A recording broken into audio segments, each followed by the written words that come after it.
Friends, എല്ലാവർക്കും നമസ്കാരം. Entertainment കീഴിലേക്ക് എല്ലാവർക്കും സ്വാഗതം. യെസ്, എൻ്റർടൈൻമെൻറ്റ് കിഴി എപ്പിസോഡാണ്. ഒരുപാട് അപ്ഡേറ്റ്സ് കണ്ട് എല്ലാം കേൾക്കാത്തതിൻ്റെ കീഴിലേക്ക് പോവാം. യെസ്. ഒരു മൂഡില്ലടയാ. എന്തെറ്റി? എനിക്കൊരു കാര്യം അറിയാഞ്ഞിട്ട് ഒരു സമാധാനം കിട്ടുന്നില്ല. എന്താടാ? ആറ്റുകാൽ പോകാരല്ലേ? അതെ. ചിപ്പി ഉണ്ടോ, എത്തിയിട്ടുണ്ടോ എന്ന് അറിയാഞ്ഞിട്ട്. ചിപ്പി ഇല്ലാത്ത ആറ്റുകാൽ പൊങ്കാലയോ? എത്തിയോ? പിന്നെടാ, അത് ചിപ്പിയെ കണ്ടിട്ട് ഇത് നടക്കുമ്പോഴാണ് എനിക്കൊരു സമാധാനം കിട്ടുള്ളൂ. അപ്പളെ എല്ലാവർക്കും കേരളക്കാരെ മൊത്തത്തിലൊരു സമാധാനം കിട്ടണമെങ്കിൽ ചിപ്പിനെ കാണണം. ആറ്റുകാൽ പൊങ്കാല ഉണ്ടോ, ചിപ്പി ഉണ്ടാവണം. രാവിലെ ഈ ടെൻഷനാ, എന്ത് കാര്യം ചെയ്യാൻ പറ്റുന്നില്ല. അത് ഉണ്ടാവേ. ചിപ്പ് ഉണ്ടാവോ, ഇതാണ് മനസ്സിൽ മൊത്തം. എന്താണെങ്കിലും പൊങ്കാല നടക്കുന്നുണ്ട്. ഒരുപാട് ഭക്തജനങ്ങൾ ഉണ്ട് അവിടെ. എന്തായാലും പരിപാടി ഗംഭീരമാവട്ടെ. ഒരുപാടുള്ളത് നമുക്ക് അറിയണ്ട. ചിപ്പിയുണ്ട്. ചിപ്പിയുണ്ട്. പിന്നെ കുറച്ച് ഫേമസ് ആയിട്ടുള്ള ആൾക്കാരും കൂടെ എത്തിയിട്ടുണ്ട്. എന്തായാലും കുറെ ആൾക്കാർ വരാലോ. ഇൻസ്റ്റ തുറക്കാൻ പറ്റൂല. ഷോ അല്ലേ? ഷോ. പക്ഷെ നമ്മുടെ ചിപ്പിക്കുട്ടി, ചിപ്പി ചേച്ചി മുത്ത. ഫസ്റ്റ് വൺ, കര സിനിമയുടെ ഒഫീഷ്യൽ റിലീസ് ഡേറ്റ് പ്രഖ്യാപിച്ചിരിക്കുന്നു. ഏപ്രിൽ 30 സിനിമ റിലീസിനെത്തും. അതായത് പെദ്ദി സിനിമയുടെ കൂടെ ക്ലാഷ്. അത് കൊള്ളാം, നന്നായിരിക്കും. ധനുഷ് നായകനാവുന്ന സിനിമയാണ്. മമിത ബൈജുവാണ് നായിക. പിന്നെ സിനിമ സംവിധാനം ചെയ്തിരിക്കുന്നത് വിഘ്നേഷ് രാജ, അതായത് പോർത്തൊഴിലിന്റെ സംവിധായകൻ. അടുത്തത് L366. L366 ലൊക്കേഷൻ സ്റ്റിൽ വന്നിട്ടുണ്ട് കേട്ടോ. ജെക്സ് ബിജോയും തരുൺ മൂർത്തിയും കൂടെയുള്ള ഒരു സ്റ്റില്ലും കൂടി വേറെ വന്നിട്ടുണ്ട്. അപ്പൊ ജെക്സ് ബിജോയ് അടുത്ത കൊളുത്തും കത്തിക്കും, ഉറപ്പല്ലേ? പണി തുടങ്ങിയിരിക്കുന്നു. ലൈനപ്പിലെ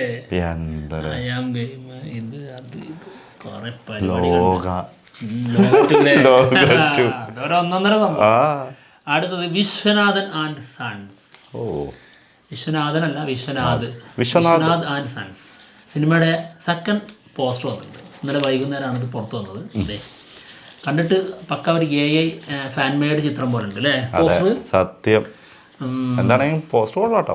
എന്തായാലും വെങ്കിയാട്ടിലൂരി സംവിധാനം ചെയ്ത സൂര്യനായകനാവുന്ന സിനിമയാണ്. മമിത ബൈജുവാണ് ഇതിലും നായിക. മറ്റൊന്ന്, അതായത് സിനിമ ജൂലൈയിലെത്തും.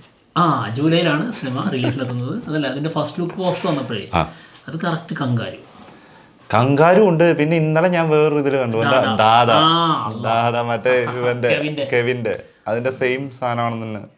ഓക്കെ, എന്താണെങ്കിലും അടുത്തത് പെദ്ദി എന്നായിരുന്നല്ലോ ഇതിന്റെ പേര്. ഇന്നലെയാണ് ഇത് മലയാളത്തിൽ പെദ്ദി എന്നാണ് പറയാന്നുള്ളത് മനസ്സിലായത്. അതായത് അതുവരെ പെഡ്ഡി എന്ന് പറഞ്ഞോണ്ട് വന്നിട്ടേ പെട്ടെന്ന് മലയാളം കണ്ടോ പെദ്ദി. ഇപ്പാണ് ഞാൻ ഇതൊക്കെ കാണുമ്പോഴാണ് നമ്മളെ തന്നെ മനസ്സിലാക്കേണ്ടത്.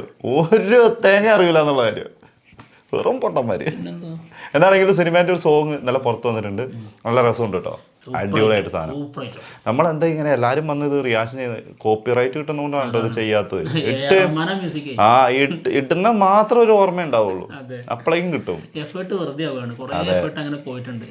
എന്തായാലും നല്ല ഡാൻസ്, ഗംഭീര ഓറ, ഭയങ്കര ലുക്ക്, നല്ല കീടില ലുക്കിലാട്ടോ രാംചരൺ. എന്തായാലും ബുച്ചി ബാബു സന സംവിധാനം ചെയ്ത് രാംചരൺ നായകനാവുന്ന സിനിമയാണ്. Cinema April 30 release. ഓക്കെ, അടുത്തത് ടോക്സിക് സിനിമയുടെ സോങ് വന്നിട്ടുണ്ടായിരുന്നു ഇന്നലെ. പറ്റിച്ചു. മാത്രമേ ഉള്ളൂ. പ്രവർത്തകരും ടോക്സിക് ആണ്. ഭയങ്കര ടോക്സിക് ആണ്. സോങ് മാത്രമുണ്ട്, കുഴപ്പമില്ല. സോങ് വരും. പക്ഷെ ലിറിക്കൽ വീഡിയോ ആയിട്ട് പ്രതീക്ഷിച്ചു. അത് പ്രതീക്ഷിച്ചത് നമ്മുടെ തെറ്റ്. വീഡിയോ സോങ് വരും പ്രതീക്ഷിച്ചത് നമ്മുടെ തെറ്റ്. അവർ സോങ് തരുമെന്ന് പറഞ്ഞിട്ടുള്ളൂ. സോങ് തന്നു, അത്രേ ഉള്ളൂ. ഇതിന് ഇത്രയും വലിയ വിളംബരത്തിന്റെ ആവശ്യം ഉണ്ടായിരുന്നതാണ്. അടുത്തത് എന്തായാലും മാർച്ച് 19 ടോക്സിക് റിലീസിനെത്തുന്നത്. ഗീതു മോഹൻദാസ് ആണ് സിനിമ സംവിധാനം ചെയ്തിരിക്കുന്നത്. യാഷാണ് നായകൻ. അടുത്തത് ഉസ്താദ് ഭഗത് സിംഗ്. കൊള്ളാം. അതായത് പൂവൻ കല്യാൺ നായകനാവുന്ന സിനിമയാണ്. സിനിമ ഒരു റീമേക്ക് ആയിരുന്നെന്നാണ് നമ്മളൊക്കെ കരുതിക്കൊണ്ടിരുന്നത്, തെറിയുടെ. പക്ഷെ ഇത് റീമേക്ക് അല്ല എന്നാണ് ഇതിന്റെ ഡയറക്ടർ പറഞ്ഞിട്ടുള്ളത്. ഹരീഷ് ശങ്കർ പറഞ്ഞിരിക്കുന്ന സ്വന്തം സ്ക്രിപ്റ്റും സ്വന്തം സ്റ്റോറിയാണെന്ന് പറഞ്ഞത്. അല്ലെങ്കിൽ റീമേക്ക് എടുക്കുമ്പോൾ അതിന്റെ അവകാശം അത് ആരാണോ ചെയ്യുന്നത് അവരുടെ പേരിൽ എഴുതാറുണ്ട്. അവര് തന്നെ സ്വന്തം എഴുതും വേണം സ്ക്രിപ്റ്റ്.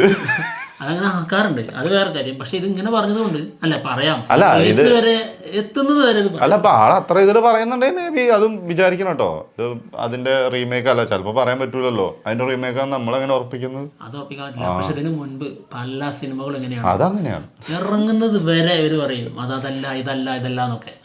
ഇറങ്ങിക്കഴിഞ്ഞാൽ അത് തന്നെയായിരിക്കും. എന്തായാലും കണ്ടോ വരാനിരിക്കുന്നുണ്ടല്ലോ അല്ലെ ഒരെണ്ണം ജനനായകൻ അല്ലല്ലോ, റീമേക്ക് അല്ലല്ലോ. അടുത്തത് കൽക്കി 2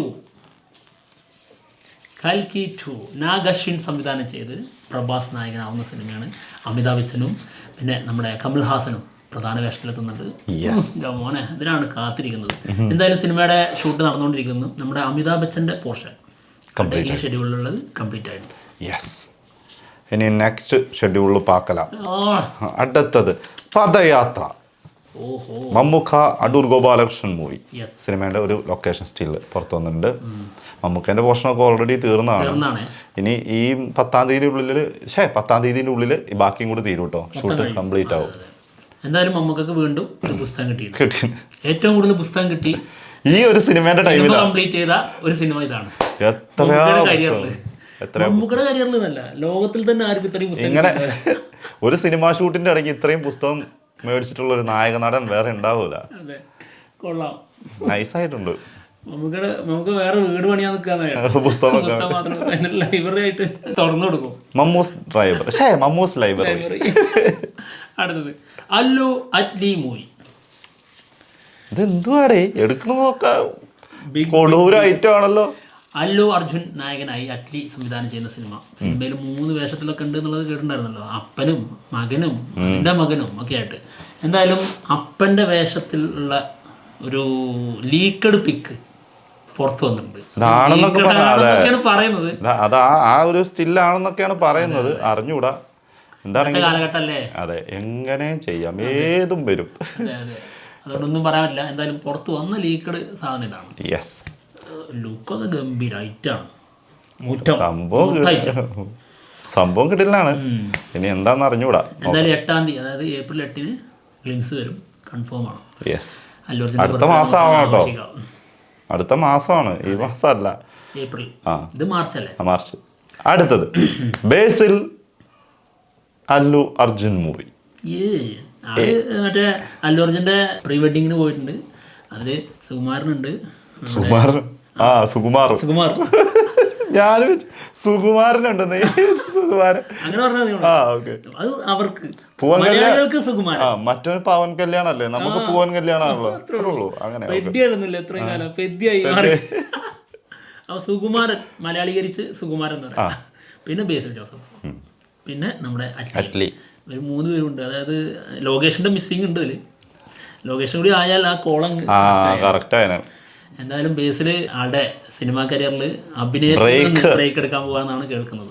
എന്താണെങ്കിലും 24 അല്ലു അർജുൻ 24 ബേസിൽ ജോസഫിന്റെ സിനിമയായിരിക്കും എന്നാണ് കേൾക്കുന്നത് കേട്ടോ. അതിനുശേഷമായിരിക്കും സന്ദീപ് റെഡ്ഡി വാങ്കേന്റെ മൂവിയൊക്കെ ചെയ്യാന്നാണ്.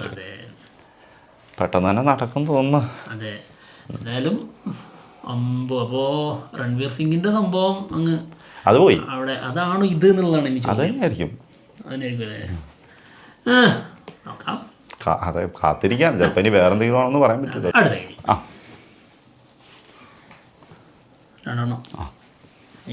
ബുദ്ധിമുട്ടുണ്ടല്ലോ അത്രയും. അവിടെ വരെ കൈ കൊണ്ട് പോകണ്ടെന്ന്. അടുത്തത് STR 51. അശ്വത് മാരിമുത്ത് സംവിധാനം ചെയ്യുന്ന നമ്മുടെ STR മൂവി. അത് 51 തന്നെ വരും, അതിൽ മാറ്റമൊന്നുമില്ല, കൺഫേം ആണ്. എന്തായാലും ഇതിൽ സന്താനം ഒരു പ്രധാന വേഷം ചെയ്യുന്നുണ്ടെന്നുള്ളത് ആൾറെഡി വന്നതായിരുന്നു. അതിലൊന്നും ഒരു മാറ്റമല്ല, അങ്ങനെ തന്നെയാണ്. പിന്നെ കോടികളാട്ടോ ആൾക്ക് പ്രതിഫലം. പിന്നെ മൃണാൾ താക്കൂർ നായികയായിട്ട് വരും എന്നുള്ളതാണ്. അതിൻ്റെ ഇടയിൽ ആരൊക്കെയോ ഇടപെട്ട് അതിൻ്റെ കാരണത്താൽ സിലംബരസൻ്റെ കൂടെ അഭിനയിക്കില്ല എന്നൊക്കെ പറഞ്ഞ് അതിൻ്റെ കുറച്ച് വിവാദങ്ങളൊക്കെ ഉണ്ടായിരുന്നു. അതൊക്കെ റൂമേഴ്സായിട്ട് തന്നെ നിൽക്കുന്നു. ആട് 4 ഭാഗത്തിൻ്റെ സ്ക്രിപ്റ്റൊക്കെ ആളുകൾ ഓക്കെയാണ്, ഫുൾ കംപ്ലീറ്റ് ആണെന്നാണ് പറഞ്ഞത്. മാർച്ച് 19 ശേഷം ഓഡിയൻസിൻ്റെ റെസ്പോൺസ് അനുസരിച്ചിരിക്കും ഇതിൻ്റെ ഷൂട്ടും കാര്യങ്ങളൊക്കെ. ഓഡിയൻസ് പാക്ക ലെവലാണെങ്കിൽ ഒട്ടനെ തന്നെ ഷൂട്ട് ചെയ്യുന്നതാണ്. അതെ, ഇമ്മീഡിയറ്റ് ചെയ്യുന്നത്. ഇമ്മീഡിയറ്റ് ആയിട്ട് ചെയ്ത് കഴിഞ്ഞാൽ ഒരു പ്രശ്നമുണ്ട്. അതായത് ഇത് കുറച്ചൊക്കെ വെയിറ്റ് ചെയ്തിട്ടല്ലേ ആ ഒരു വൈബ് കിട്ടും, ആടിൻ്റെ ആ ഒരു ഫീൽ കിട്ടണമെങ്കിൽ. അതൊക്കെ പറച്ചില്ല ഇമ്മീഡിയറ്റ് എന്നൊക്കെ പറയുന്നല്ലേ. അതൊക്കെ ഇങ്ങനെ നീ കാര്യമാക്കി എടുക്കല്ലേ, എല്ലാം പറയണത് സീരിയസ് ആക്കി എടുക്കല്ലേ. കാര്യമാക്കുന്നില്ല, കാരണം ടെർബോ 2 ഉണ്ട്. അതെ, പിന്നെ വേറെയും കുറെ സിനിമകൾ ഉണ്ടല്ലോ. 6ാം പാതിരുണ്ട്, ഇതുവരെ വന്നിട്ടില്ല. അങ്ങനെ സംഭവം ഉണ്ടേ. ആള് ഇങ്ങനെയൊക്കെ സാധനങ്ങളൊക്കെ ഇങ്ങനെ പ്ലാൻ ചെയ്ത് അതായത് ഇട്ട് വെക്കും. ഇപ്പത്തെ ഒരു സാധനം ഇപ്പൊ ഈ സിനിമ കയറുക എന്നുള്ളത് അവരുടെ ഒരു ഉത്തരവാദിത്തമാണ്. അതിന് വേണ്ടിയിട്ട് അവർ എന്തൊക്കെ ചെയ്യാൻ പറ്റുമൊക്കെ ചെയ്യണം. അതിന്റെ ഭാഗമായിട്ടായിരിക്കാം. തീർച്ചയായിട്ടും പ്രൊമോഷൻ അങ്ങനെയൊക്കെ തന്നെയല്ലേ. എന്തായാലും 4ാം ഭാഗം ഉണ്ട് എന്നുള്ളത് വ്യക്തമാണ്. കാരണം പാർട്ട് 1 എന്നുള്ളതാണ് ഇതിൽ കൊടുത്തിരിക്കുന്നത്. ലാസ്റ്റ് റൈഡ് പാർട്ട് 1 ആണ്. അടുത്തൊരു റൈഡ് കൂടി ഉണ്ടാവും. അത് പാർട്ട് 1ഉം പാർട്ട് 2ഉം എത്രയും ആക്കാട്ടോ. അതെ അതെ, അത് അവരുടെ അതിനനുസരിച്ച് ക്യാപ്പബിലിറ്റിക്ക് അനുസരിച്ച്. തീർച്ചയായിട്ടും. അടുത്തത് കാട്ടാളൻ. കാട്ടാളൻ സിനിമയെക്കുറിച്ച് നമ്മുടെ ജഗദീഷ് പറഞ്ഞിരിക്കുന്നു. അത് പക്ക എൻ്റർടൈനറാണ്. പിന്നെ എല്ലാ രീതിയിലുള്ള ഇമോഷൻസും പിന്നെ നല്ല ആക്ഷനും ഒരുക്കി വെച്ചിട്ടുള്ള സിനിമയാണ്. മറ്റൊന്ന് ഇതിൻ്റെ ഹൈലൈറ്റ് എന്ന് പറഞ്ഞു കഴിഞ്ഞാൽ ഇതിൻ്റെ ട്രീറ്റ്മെൻ്റ് ആണ്, മേക്കിംഗ് ആണ്. എന്താണ് കാത്തിരിക്കുന്ന സിനിമയാണ്. മെയ്യിലാണ് സിനിമ റിലീസിനെത്തും. ജോർജാണ് സിനിമ സംവിധാനം ചെയ്യുന്നത്. ആന്റണി പെപ്പയാണ് നായകൻ. പിന്നെ ക്യൂബ്സ് ആണ് സിനിമ നിർമ്മിക്കുന്നത്. അടുത്തത് ദുരന്തർ 2 സിനിമയുടെ ഒരു അനൗൺസ്മെന്റ് 2 ദിവസത്തിനുള്ളിൽ ഉണ്ടാവുമെന്നാണ് കേൾക്കുന്നത് കേട്ടോ. മിക്കവാറും ട്രെയിലറിന്റെ അനൗൺസ്മെന്റ് ആയിരിക്കണം. ട്രെയിലർ മാർച്ച് 6 ഉണ്ടാവും എന്നുള്ള ഒരു റൂമറുണ്ട്. അതിൻ്റെ കൂടെ തന്നെ ഒരു റൂമറുണ്ട്. അതായത് ആദിത്യദർ അത്രക്ക് കോൺഫിഡൻസിലല്ല. കാരണം VFX കുറച്ച് വർക്കുകൾ പെൻഡിങ് ഉണ്ട്. അതുകൊണ്ട് മേ ബി ഈ 2 ദിവസത്തിലുള്ള ഈ അപ്ഡേറ്റ് ഉണ്ടല്ലോ അത് വെച്ചിട്ട് നമുക്ക് നോക്കാം. മിക്കവാറും ഡേറ്റ് അങ്ങോട്ടും ഇങ്ങോട്ടും മാറുന്നതിൻ്റെ ആയിരിക്കും. പക്ഷേ ട്രെയിലർ വരുന്നത് തന്നെ ആയിരിക്കണം അനൗൺസ്മെന്റ്. 6 നമ്മൾ പ്രതീക്ഷിക്കുന്നത്. കാത്തിരിക്കുന്നു. 6, 8, 12. അതെ, പരിപാടികളാ. അപ്പൊ ചോദിക്കും 6-ാം തീയതി 8-ാം തീയതി ഒക്കെ എന്താ പരിപാടി? 8-ാം തീയതി ടോക്സിക്, 12-ാം തീയതി ദൃശ്യം 3 ടീസർ. അങ്ങനെയൊക്കെയാണ് പ്രതീക്ഷിക്കുന്നത്. അങ്ങോട്ടും മാറ്റങ്ങൾ ചിലപ്പോൾ സംഭവിക്കും കേട്ടോ. അടുത്തത് തഴിക്കിഴവി. രാധിക ശരത് കുമാർ ഞെട്ടിച്ച സിനിമയാണെന്നാണ് കേൾക്കുന്നത്. സിനിമ 3 ദിവസം കൊണ്ട് 22 CR വേൾഡ് വൈഡ് ഗ്രോസ് സ്വന്തം. അതായത് വൻ താരങ്ങളെയൊക്കെ പിന്തള്ളി രാധിക ശരത് കുമാർ സിനിമ റിലീസ് ചെയ്തു. 22 കോടി 3 ദിവസം കൊണ്ട്. അത് ഓരോ ദിവസങ്ങളിലും കൂടിക്കൊണ്ടുവരികയാണ്. മുകളിലേക്കാണ് ഇതിന്റെ കളക്ഷൻ പോകുന്നത്. ഗംഭീരമാട്ടെ. അപ്പൊ അതിനനുസരിച്ചുള്ള സിനിമ ഉണ്ടാവും കേട്ടോ. അതാണ് ചിലയിടങ്ങളിൽ പറയുന്നത് തമിഴ് സിനിമയുടെ തിരിച്ചുവരവ്. അതാണ്. അടുത്തത് D55 സിനിമയില് ധനുഷിന്റെ ക്യാരക്ടർ ഒരു ദത്ത് ബ്രദർ ആയിരിക്കും എന്നാണ് കേൾക്കുന്നത് കേട്ടോ. മമ്മൂക്കയുടെ. അങ്ങനെയാണെങ്കിൽ ചെറിയൊരു കാമ്യവേഷം ആയിരിക്കില്ലല്ലോ. അപ്പൊ വലുത് തന്നെ ആയിരിക്കും. അല്ല, ചെറിയ കാമ്യവേഷം അല്ലല്ലോ എന്താണെങ്കിലും. പക്ഷെ അങ്ങനെ ചെയ്യാം. ഓർമ്മല്ലേ പോക്കിരാജൊക്കെ പോലെ. അത് ശരി, അതൊരു സത്യം കേട്ടോ. എനിക്ക് ഇനി ഒരു മകൻ കൂടിയുണ്ട്, ഞാൻ വിളിച്ചാൽ അവൻ വരും. പക്ഷെ ഒരു പേടി ഇങ്ങനത്തെ ഒരു സാധനം കേൾക്കുമ്പോഴേ ഈ തമിഴ് സിനിമയല്ലേ ഇങ്ങനെ ഉണ്ടാവുള്ളൂ, ഇത്ര ഉണ്ടാവുള്ളൂ, ഇത്ര പ്രദേശം. പിന്നെ മേക്കിങ്, പിന്നെ രാജ്കുമാർ പെരിയസ്വാമി ആളില് ഒരു ചെറിയൊരു പ്രതീക്ഷയുണ്ട്. അടുത്തത് കേട്ടോ സലാർ 2 സിനിമ, അതായത് ഹോംബാലെ ഫിലിംസ് കുറച്ചുകൂടി ഭീകരമായിട്ടുള്ള ബഡ്ജറ്റ് ഇട്ടിട്ട് അത് ഉടനടി ഇമ്മീഡിയറ്റ് ആയിട്ട് സിനിമ പ്രൊഡ്യൂസ് ചെയ്യാൻ പ്ലാൻ ചെയ്യുന്നതാണ് കേൾക്കുന്നത്. അല്ല, അപ്പോൾ നമ്മുടെ പ്രശാന്ത് നീൽ ഇതിന് റെഡി ആകുന്നു വേണ്ടേ? അല്ല, അതിന്റെ നടന്നുകൊണ്ടിരിക്കുന്നുണ്ട് കേട്ടോ. പിന്നല്ലാണ്ട് എന്താണെങ്കിലും വരട്ടെ. അടുത്തത് ജയിലർ 2 സിനിമയുടെ ഔട്ട്പുട്ട് വന്നിരിക്കുന്ന ഗംഭീരമാണെന്നാണ് കേട്ടത്. ഇത് പറഞ്ഞത് സുരാജ് വെഞ്ഞാറും കൂടാണ് കേട്ടോ. അത് ഫസ്റ്റിനേക്കാളും ഗംഭീരമാണെന്ന്. ഫസ്റ്റിനേക്കാളും ഗംഭീരം. ഫസ്റ്റിലിപ്പോ അത്രയും താരങ്ങള്, ഇതില് ഇന്ത്യ അല്ല താരങ്ങൾ കുറെ ഉണ്ട്. അത് ശരിയാട്ടോ. ഷാറുഖ് ഖാൻ മുതൽ എല്ലാരും ഉണ്ടല്ലോ അല്ലേ. എടുത്തു കഴിഞ്ഞാണ്ടല്ലോ അത് വേറെ, അത് ഒരു സത്യമായിട്ട് കാര്യം. അതിനെക്കാട്ടും ഭയങ്കരം തന്നെ ആയിരിക്കും, ഒരു സംശയവും വേണ്ട. പിന്നെ പിന്നെ പറഞ്ഞ കാര്യം രജനീകാന്ത് ഞെട്ടിക്കായിരുന്നു ഒന്ന്. അതായത് ഓരോ സീനിലും അത് പിന്നെ നമുക്കറിയാലോ. അല്ല, അപ്പൊ ഒരു ചോദ്യം, ഇതിപ്പോ ആള് സിനിമ മൊത്തത്തിൽ കണ്ടോ? ഇതൊക്കെ കേട്ടതാണ്, മറ്റാരോ പറഞ്ഞു കേട്ട കാര്യമാണ് സുരാജ്. അല്ലാണ്ട് കണ്ടിട്ട് പറഞ്ഞല്ലോ, അറിഞ്ഞതെന്നാണ് പറഞ്ഞത്. ഇതൊക്കെ അറിഞ്ഞ കാര്യങ്ങളാ. പിന്നെ ആള് കൂടെയുള്ള സമയങ്ങളിൽ എന്തായാലും അതെന്തായാലും ഉണ്ടോ. ആള് 1-2 സിനിമകൾ വേറെ ഉണ്ട് കേട്ടോ. തമിഴിൽ തന്നെ യൂത്ത് ഉണ്ട്. പിന്നെ ഏതാ കര അതിലും ഉണ്ട്. പിന്നെ മറ്റേ സിനിമയിൽ എമ്മാരി വേഷമായിരുന്നു. വിക്രത്തിന്റെ കൂടെ അമ്പോ അതൊരു ഒന്നൊന്നര വേഷമായിരുന്നു. ആൾക്ക് ഇവിടത്തേക്കാളും കൂടുതൽ കുറച്ച് അവിടെ കുറച്ച് ഈ സമയത്ത് കേട്ടോ. പക്ഷെ എന്താണെന്നറിയോ, നമുക്ക് മിസ്സാവുന്ന ഒരു സുരാജ് ഉണ്ട്, അതെ അതെ, അത് ഭയങ്കര മിസ്സിങ്. അത് പടക്കളത്തിൽ കിട്ടി, പക്ഷെ മറ്റൊരു സിനിമയില് പറഞ്ഞത് ഇപ്പൊ കുറച്ച് നമ്മുടെ ഇൻഡസ്ട്രിയിൽ കുറച്ച് പിന്നോട്ടാണ്, പക്ഷെ ഇപ്പൊ തമിഴില് കുറച്ച് മുന്നോട്ട് കയറി വരുന്നുണ്ട്. യെസ്, എന്താണെങ്കിലും ഗംഭീരമാകട്ടെ. യെസ്, അപ്പൊ എന്തായാലും കിഴി എപ്പിസോഡ് കൂടെ തീർന്നിരിക്കുകയാണ്. മറ്റുള്ള വിശേഷങ്ങളുമായിട്ട് ഉടനെ തന്നെ വരാം. ഇതിലിപ്പോൾ തമ്പനയിൽ ചെയ്ത് കൊടുക്കും. നിങ്ങൾ ഈ തമ്പനയിലെ കാര്യത്തിൽ പറ്റിക്കപ്പെട്ടു എന്നൊന്നും പറയരുത്. അത് പണ്ട് മുതൽ എങ്ങനെയാണ് ചെയ്യുന്നത്? അതിപ്പോ എനിക്ക് തോന്നുന്നത് പുതിയ അല്ലെങ്കിൽ പുതിയതായിട്ട് വരുന്ന സബ്സ്ക്രൈബേഴ്സ് ഇല്ലേ, അവർക്കാണ് അത് ഇത് പറ്റിച്ചായിട്ട് ഫീൽ ചെയ്യുന്നത്. പണ്ടത്തെ ആൾക്കാർ ആരെങ്കിലും എന്തെങ്കിലും പറയണ്ടോ? ഒന്നും മിണ്ടുന്നില്ല, അവർക്കറിയാം ഇത്. അതായത് ഇപ്പോൾ ഇന്നലെ ഞങ്ങൾ ഇട്ടിരിക്കുന്ന കിഴി എപ്പിസോഡിന്റെ തമ്പനയിൽ എന്ന് പറഞ്ഞു കഴിഞ്ഞാൽ 2 പോസ്റ്ററാണ് വെച്ചിരിക്കുന്നത്. ഒന്ന് വിശ്വനാഥ് ആൻഡ് സൺസ്, അതിന്റെ ഫസ്റ്റ് ലുക്ക്, അത് അതിൽ തന്നെയുള്ളേ ഒരു കിഴി അതല്ലായിരുന്നില്ലേ. പിന്നെ ദൃശ്യത്തിന്റെ ടീസർ എന്നുള്ളതാണ്. അതിന്റെ ടീസറിനെ കുറിച്ചുള്ള അപ്ഡേറ്റ് അല്ല അതിലുള്ളത്. ഈ കിഴി എപ്പിസോഡിൽ എപ്പോഴും അപ്ഡേറ്റ് മാത്രമേ ഉണ്ടാവുള്ളൂ. അതിൽ ഇതിന്റെ ടീസറോ അല്ലെങ്കിൽ ഇതിന്റെ ട്രെയിലറോ ഒന്നും കാണിക്കൂല. പിന്നെ ടീസർ അപ്ഡേറ്റ്, അതെ, പിന്നെ ടീസറൊക്കെ കാണിച്ചിട്ടുണ്ടെങ്കിൽ തന്നെ അത് അത്രയും ഇതുള്ള, അതെങ്കിൽ എന്താ പറയാ, കുറേ സിനിമകളിലെ ഈ സംഭവങ്ങൾ വരുന്ന സമയത്ത് നമുക്ക് ചെയ്യാൻ പറ്റാതെ വരുന്ന ചെറിയ ടീസറുകളാണ് നമ്മൾ ഉൾപ്പെടുത്തിയിട്ടുള്ളത്. അത് വല്ലപ്പോഴും ഒക്കെ ഉണ്ടാവുള്ളൂ. പിന്നെ ക്ലിക്ക് ബൈറ്റ് എന്ന് പറഞ്ഞ സാധനം വേണമല്ലോ, അല്ലാതെ ഇപ്പോൾ അതിലേക്ക് നിങ്ങൾ കയറേണ്ടത്. അല്ലാതെ ഇപ്പൊ നിങ്ങൾ കാണുമോ? നിങ്ങൾ തന്നെ പറ. സ്ഥിരം പ്രേക്ഷകർ ഇത് ആഗ്രഹിക്കുന്ന ഒരു ഇത്രയും വ്യൂവേഴ്സ് എന്തിനുണ്ട്, അതായത് കിഴി എപ്പിസോഡിന്. അവരല്ലാതെ ഇതിലേക്ക് കൂടുതലായിട്ട് ആൾക്കാരെ കൊണ്ടുവരുന്നെങ്കിൽ ഇത് മസ്റ്റല്ലേ. പിന്നെ അത് മാത്രമല്ല, കിഴി എപ്പിസോഡിൽ മൊത്തം 20 കിഴി എടുക്കുന്നത്. 20 എണ്ണോ നമ്മൾ എപ്പോഴെങ്കിലും ഉൾപ്പെടുത്തിയിട്ടുണ്ട് തമ്മിൽ? ഇല്ല. 1 2 എക്സ്ട്രാ വന്നാൽ 4 എണ്ണം. ഇപ്പൊ ക്ലിക്ക് ബൈറ്റിനെക്കാളും കൂടുതൽ ഇപ്പൊ വരുന്ന കമന്റ് എന്താ പറയുക, വാളും പരിചയപ്പെടുത്തിരിക്കാനോ പറഞ്ഞാൽ ഞങ്ങള് തമ്മിൽ യുദ്ധം ചെയ്യണ കാണാൻ വേണ്ടിട്ട് ഇരിക്കുകയാണ്. ഇപ്പൊ അതാണ് അതിനെക്കാട്ടിലും വലുത്. എല്ലാവർക്കും മത്സരം വേണം. അല്ല, അത് അവരുടെ ആ ഒരു ആവശ്യം വളരെ ശക്തമാണ്, വളരെ സംഭവം ശരിയാണ്.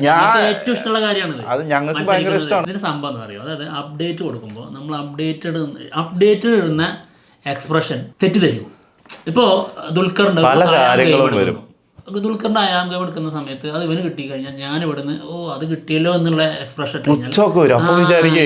ദുൽഖറിനോട് ഉച്ചാണ്. അതാണ് ആ ഒരു സാധനം ഭയങ്കരമായിട്ട് വരുന്നുണ്ടായിരുന്നു. ഭയങ്കര പ്രശ്നമാണ് അത്. ആ ഒരു സമയത്തുള്ള വീഡിയോസ് എടുത്ത് നോക്കിയാൽ ഒരുപാട് കമന്റ്സ് വന്നു, നമുക്ക് എന്താ അതിനോടൊരു പുച്ഛം, ഇതിനോടൊരു പുച്ഛം. ഞങ്ങൾക്ക് എല്ലാ സിനിമയും ഒരുപോലെ, പക്ഷെ മത്സരത്തിന്റെ സമയത്ത് വരുമ്പോൾ പല സിനിമകളിലെയും വ്യത്യാസം വരുമല്ലോ. അത് പറയുമ്പോഴത്തേക്കും കാണുന്ന ആൾക്കാർക്ക് അങ്ങനെയാണ് ഫീൽ ചെയ്യുന്നത്. അതിന് അവരെ കുറ്റം പറഞ്ഞിട്ടും കാര്യമില്ല, നമ്മളത് വിടുന്നതാണ്. അത് മത്സരത്തിന്റെ ഭാഗമായിട്ട് ഇടുന്നത്. അതെ. പക്ഷെ അപ്പോൾ അത് സ്റ്റാറുകളോടുള്ള പുച്ഛാണെന്ന് ചിലർ തെറ്റിദ്ധരിക്കുന്നു. ഇപ്പോൾ കളങ്കാവില് നെഗറ്റീവ് പറഞ്ഞതാണ്. കളങ്കാവിന്റെ ഒരു എപ്പിസോഡിൽ ഏതെങ്കിലും ഒരു കിഴി കിട്ടിക്കഴിഞ്ഞാൽ നമ്മൾ ഇടുന്ന എക്സ്പ്രഷൻ ഇവർക്ക് ഇപ്പോൾ നമുക്ക് ഇഷ്ടമല്ല. അതെ, അങ്ങനെ പറയാം. അപ്പം നമുക്കത് പ്രശ്നമാണ്. ഞങ്ങൾക്ക് അങ്ങനെ പ്രശ്നമല്ലല്ലോ, ഞങ്ങൾക്ക് എല്ലാവരും ഒരേപോലെയാണ്. അതാണ്. പിന്നെ എന്താന്ന് വെച്ചിട്ടുണ്ടെങ്കിൽ വേണ്ടെന്നേ എന്തിനാണ്. പിന്നെ ഒന്നാമത് വേറെ കാര്യം, മറ്റൊരു കാര്യം പറഞ്ഞാൽ ആ മത്സരം വന്നിട്ടുണ്ടെങ്കിൽ ഇത് കണ്ടന്റ് മാറി മാറി മാറി വേറെ പലതിലേക്കും പോകും. നമ്മൾ ഇങ്ങനെ തർക്കിച്ച് സംസാരിച്ച് അങ്ങനെ പോകുന്നതായിരിക്കും. പക്ഷെ അത് പോയിട്ട് ഒരു കിഴിയൊക്കെ തീരണമെങ്കിൽ എത്ര സമയം എടുക്കും അറിയോ. അതാണ് കാണുന്നവർക്കാണെങ്കിൽ പ്രാന്ത് പിടിക്കും. ഇതെന്ത് ചെയ്യണമെന്ന് ഇഷ്ടപ്പെടുന്ന ആൾക്കാർക്ക് അതുണ്ടാവുമായിരിക്കും. പക്ഷെ അതല്ലാതെ വരുന്നവരെ അതായത് കൂടുതലായിട്ട് ആകർഷിക്കപ്പെടുന്നില്ല എന്നുള്ള പ്രശ്നമുണ്ട്. അതുകൊണ്ടാണ് മത്സരിക്കുക. എല്ലാവർക്കും ആകർഷണം തോന്നട്ടെ, എന്നിട്ട് നമുക്ക് മത്സരിക്കാം. അതിൽ കാണാനുണ്ട് കേട്ടോ. അതായത് മത്സരം ഇല്ലാത്ത സമയങ്ങളിലുള്ള വീഡിയോന്റെ ഡ്യൂറേഷൻ എന്ന് പറഞ്ഞു കഴിഞ്ഞാൽ അപാരാണ്. 8 മിനിറ്റ് ഇല്ലെങ്കിൽ 3.5 മിനിറ്റ് 4.5 മിനിറ്റ് പരിപാടി അവിടെ തീരും. അതായത് 15 മിനിറ്റിന്റെ ഒരു കിഴി എപ്പിസോഡ് 3.5 മിനിറ്റ് 4 മിനിറ്റ് കാണുന്നുള്ളൂ എന്ന് പറഞ്ഞു കഴിഞ്ഞാൽ അത് മത്സരത്തിന്റെ പ്രശ്നം തന്നെയാണ്. തീർച്ചയായിട്ടും. അത് എല്ലാവർക്കും ഇന്ന കാര്യങ്ങളിലെ അപ്ഡേറ്റ് മാത്രം അറിഞ്ഞ് അങ്ങ് പോവുകയാണ്. പക്ഷെ ഞങ്ങൾക്ക് ഭയങ്കര ഇഷ്ടമാണ് കേട്ടോ. അത് വേറൊരു സത്യം. ഭയങ്കര രസമുള്ളൊരു പരിപാടിയാണത്. പക്ഷെ ഇപ്പൊ 8 മിനിറ്റ് 8.5 മിനിറ്റിന്റെ മുകളിലൊക്കെയാണ് ഡ്യൂറേഷൻ. അതെ, അത് അവറേജ് ഡ്യൂറേഷൻ എന്ന് പറഞ്ഞു കഴിഞ്ഞാൽ ചിലരിത് ഫുള്ള് കാണും, ചിലർ വരും എന്നിട്ട് 2 മിനിറ്റ് കണ്ടിട്ട് ഒക്കെ അങ്ങ് പോകും. അപ്പൊ ഇത് മൊത്തം എടുത്തിട്ട് ആവറേജ് ഡ്യൂറേഷൻ 8.5 മിനിറ്റിന്റെ മുകളിൽ വരിക എന്ന് പറഞ്ഞു കഴിഞ്ഞാൽ അത് വലിയൊരു ഭാഗ്യമാണ്. ഭയങ്കരമാണത്. എന്താണെങ്കിലും അപ്പൊ അതുകൊണ്ടാണ് മനസ്സിലായത്. അത്രേ ഉള്ളൂ. എന്തായാലും പോവാണ്. മറ്റുള്ള വിശേഷങ്ങളുമായിട്ട് വരാം. ബൈ.